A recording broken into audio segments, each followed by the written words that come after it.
Oke, kawan-kawan semuanya, Assalamualaikum warahmatullahi wabarakatuh.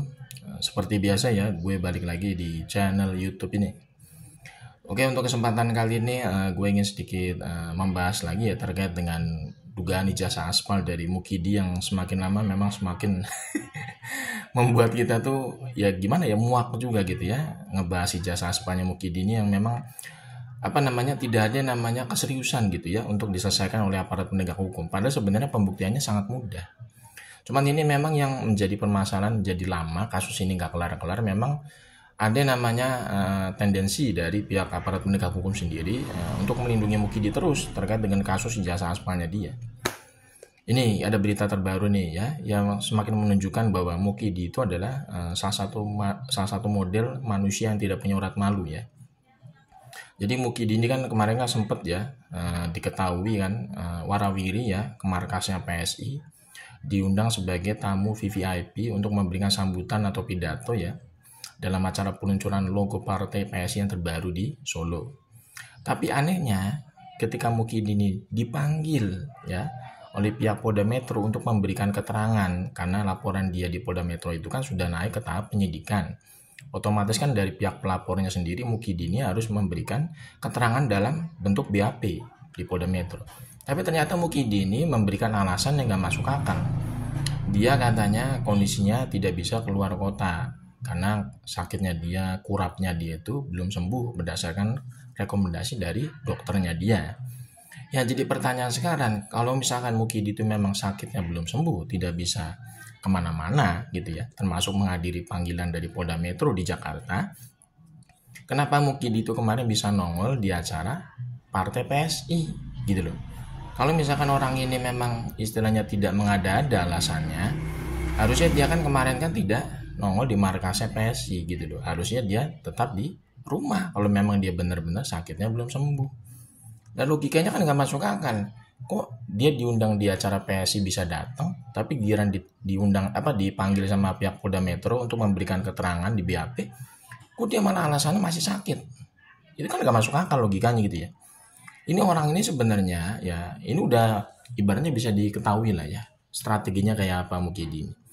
Mukidi ini ya nggak mau datang ke Polda Metro itu, terutama di Polda Metro Jakarta gitu ya. Itu karena memang menghindari konfrontasi atau menghindari dibilang dikonfrontir lah ya oleh Bang Rismon dan kawan-kawan secara langsung. Karena kalau misalkan Mukidi ini ke Polda Metro sendiri di Jakarta itu dia akan bertemu dengan Bang Rismon dan kawan-kawan gitu kan ya. Karena Bang Rismon dan kawan-kawan kemarin juga sudah dimintai BAP, dimintai keterangan sebagai terlapor gitu loh. Mereka itu datang semua, Bang Rismon, Roy Suryo, Dr. Tipa, semuanya memenuhi panggilan pihak Polda Metro. Mereka tuh gentleman semua. Nah Mukidi ini ya menghindari supaya tidak bertemu dengan Rismon dan kawan-kawan. Karena bisa jadi nanti ya Mukidi ini pasti akan dimintai namanya barang bukti aslinya, ijazah aslinya secara fisik itu pasti akan diminta oleh Bang Rismon dan kawan-kawan supaya dia diberikan kepada pihak penyidik Polda Metro sebagai barang bukti. Karena biar bagaimanapun laporannya Mukidi ini kan sudah sampai ke tahap penyidikan. Berarti kan nanti ujung-ujungnya ke pengadilan gitu ya. Nah, kalau misalkan barang bukti ijazah aslinya Mukidi secara fisik itu tidak muncul ya, di mana? Di penyidik Polda Metro. Berarti kan nanti kejadiannya seperti Bambang Tri dan Gus Nur gitu ya. Bang Rismon dan kawan-kawan itu diadili di pengadilan, masuk penjara, tapi tidak ada barang bukti ijazah aslinya Mukidi secara fisik di persidangan. Itu yang dikhawatirkan oleh Bang Rismon dan kawan-kawan.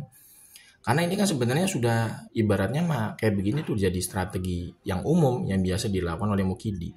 Dia itu ngeles menghindar supaya ijazah aslinya secara fisik itu tidak muncul di persidangan. Itu kan sudah terbukti pada kasusnya Bambang Tri dan Gus Nur di PN Surakarta. Bambang Tri dan Gus Nur itu di penjara. Padahal ijazah aslinya Mukidi secara fisik itu nggak pernah muncul dalam persidangan. Nah ini si Mukidi ini ya meminta Polda Metro itu ya supaya memeriksa dia itu di rumahnya aja di Solo. Yaitu mungkin bisa jadi ada yang namanya negosiasi nanti supaya barang bukti ijazah aslinya dia itu secara fisik tidak diserahkan kepada pihak penyidik Polda Metro gitu kan. Kalau misalkan ijazah aslinya Mukidi secara fisik itu tidak diserahkan kepada penyidik di Polda Metro, otomatis kan nggak mungkin ada nanti ijazah aslinya Mukidi secara fisik di persidangan. Karena awal mulanya barang bukti itu kan dari pihak penyidik, baru nanti ke pihak kejaksaan, habis itu ke pengadilan. Nah, bisa jadi nanti strateginya Mukidi ini meminta supaya Polda Metro itu memeriksa atau ibaratnya meminta keterangan dalam bentuk BAP buat dia itu, datang aja ke rumahnya di Solo. Supaya nanti apa? Supaya nanti ijazah aslinya dia secara fisik itu bisa dinegosiasikan supaya tidak diberikan kepada pihak penyidik di Polda Metro gitu kan. Jadi ujung-ujungnya nanti Bang Rismon dan kawan-kawan itu diadili di persidangan itu tanpa ada yang namanya barang bukti ijazah aslinya Mukidi secara fisik di persidangan. Otomatis kasusnya itu sama seperti Bambang Tri dan Gus Nur. Bang Rismon itu dihukum di penjara, tapi tidak ada namanya ijazah aslinya Mukidi secara fisik yang nongol di persidangan. Itu strateginya Mukidi. Kenapa Mukidi itu nggak mau datang ke Polda Metro Jakarta? Dia takut dikonfrontir sama Bang Rismon dan kawan-kawan. Dia juga nanti bisa jadi kalau misalkan Mukidi ini diperiksanya di rumahnya di Solo, bisa jadi nanti ada negosiasi, ya kan? Supaya apa? Supaya barang bukti ijazah aslinya dia secara fisik itu tidak diserahkan kepada pihak penyidik.